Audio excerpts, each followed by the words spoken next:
Ini ako ang makina mga brad oh. Narang timing chin mga brad.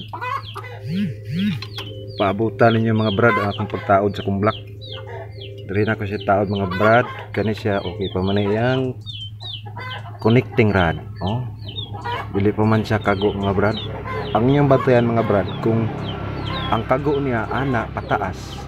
Ana murag delikado na siya mga brad. Dapat ilisda na gina.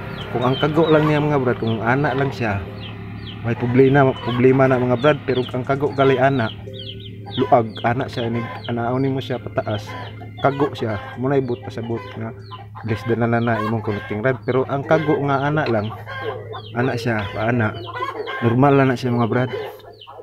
Normal lang na siya sa kuan. Kaya naging na siya clearance. Ang atong bantayan lang, kung atong yugyugon siya, paana, kung luag pagpundo na kwarta mga brad kaya murag maggastuhan jud ka. Tangin ninyo mga brad ang akong pagtaod ani akong carburetor mga brad.